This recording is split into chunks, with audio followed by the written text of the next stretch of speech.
జై శ్రీరామ్. నేను మౌనికా శంకర. మీకు ఫేస్బుక్లో వచ్చిన ఒక పోస్ట్ చూపిస్తాను. ఈ పోస్ట్ చూడండి. ఈమె ఒక పాస్టర్ అమ్మ అన్నట్టు. పాస్టర్ అమ్మ అంటే చర్చిలో పాస్టర్ ఉంటారు, తర్వాత పాస్టర్ పిల్లం పాస్టర్ అమ్మ అవుతుంది అనమాట. అయితే మామూలుగా హిందుత్వంలో ఉంటే ఎవరి జాబ్ వాళ్ళు చేసుకోవాలి. అదే ఒక చర్చికి పాస్టర్ అయిన అనుకోండి, ఏమవుతుంది, ఆ చర్చికి ఎవరెవరైతే వస్తారో వాళ్ళందరూ 100 రూపాయలు సంపాదిస్తే అందులో 10 రూపాయలు చర్చికి ఇవ్వాలి. అది క్రిస్టియానిటీకి ఉన్న ఒక మత సిద్ధాంతం అన్నమాట.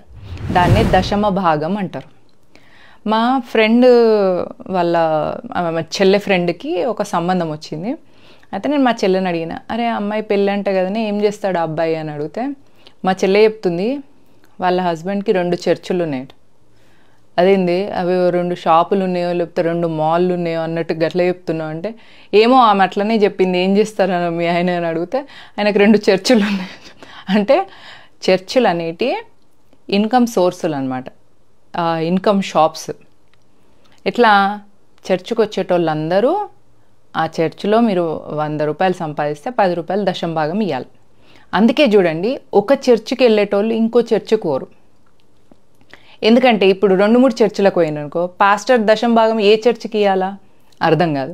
కాబట్టి ఈ పాస్టర్లు ఏం చేస్తారంటే, ఆ సోకాల్డ్ దైవజనులు అంటే ఆ చర్చికి వచ్చే పార్టిసిపెంట్స్, ఆ చర్చికి వచ్చే మెంబర్స్ ఎవరైతే ఉంటారో వాళ్ళని వేరే చర్చికి పోనీయకుండా ఆపుకుంటారు అనమాట.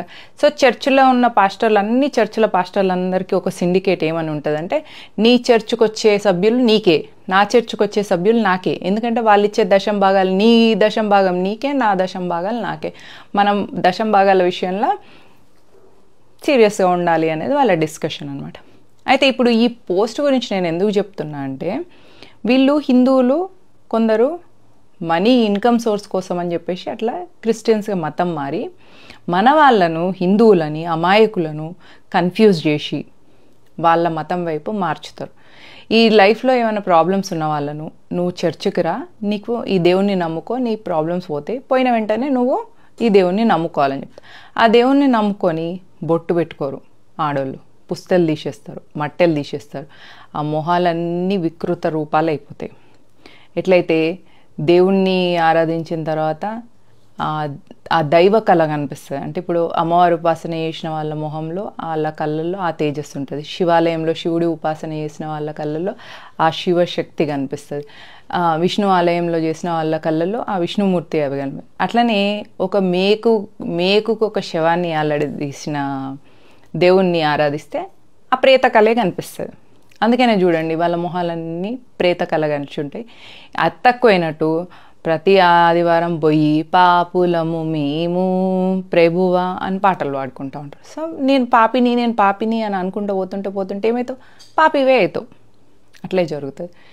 నేను ఇప్పుడు ఈ విషయం ఎందుకు చెప్తున్నా అంటే, ఇప్పుడు వస్తున్న క్రిస్మస్కి మీ పిల్లలు ఎవరు చర్చికి వెళ్ళకుండా జాగ్రత్తగా చూసుకోండి. 25th డిసెంబర్ తులసి పూజన్ దివస్ అని ఒక పవిత్రమైన రోజు హిందువులకి. ఆ రోజు మీ పిల్లల చేత తులసి మొక్కను నాటించండి. ఆ మొక్కను కాపాడుకునే బాధ్యత వాళ్ళదే అని వాళ్ళకి నేర్పించండి.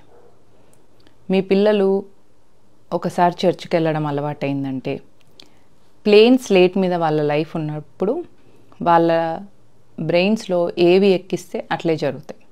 నేను మొన్న ఒక ఫ్యామిలీని కలవడానికి వెళ్ళిన, వాళ్ళ 2 అమ్మాయిలు సెయింట్ జాన్సో ఏదో స్కూల్లో చదువుకున్నారు. 9th క్లాస్ నుంచి వెళ్ళి ఇప్పుడు ఇంజనీరింగ్కి వచ్చిండ్రు. వాళ్ళకి 9th క్లాస్ నుంచి వెళ్ళే వాళ్ళ మీద వాళ్ళ టీచర్ ఇన్ఫ్లుయెన్స్తోని 2 అమ్మాయిలు కూడా క్రిస్టియానిటీకి వెళ్ళిపోయినారు. బొట్టు పెట్టుకోరంట. బొట్టు పెట్టుకుంటలేరు, ఫ్యాషన్ ఏమో అనుకొని ఊరుకున్నారంట తల్లిదండ్రులు. కానీ 2 ఆడపిల్లలు కూడా ప్రతి ఆదివారం చెప్పకుండా అమ్మా నాన్నకు చర్చికి వెళ్తున్నారు.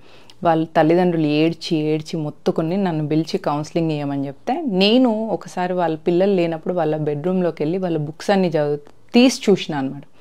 వాళ్ళు వాళ్ళ బుక్కుల మీద ప్రైజ్ ద లార్డ్ అని చెప్పేసి 9th క్లాస్ టెక్స్ట్ బుక్స్ మీద ఉన్నది. అంటే 9th క్లాస్ నుంచి వాళ్ళ మీద క్రిస్టియానిటీ ప్రభావం ఉంటే ఇంజనీరింగ్కి వచ్చిన తర్వాత తల్లిదండ్రులకు తెలిసింది.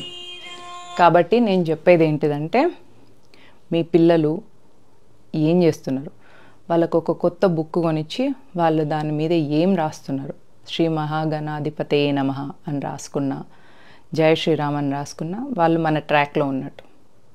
ప్రైజ్ ద లార్డ్ అనేటివి రాయకుండా చూసుకోండి.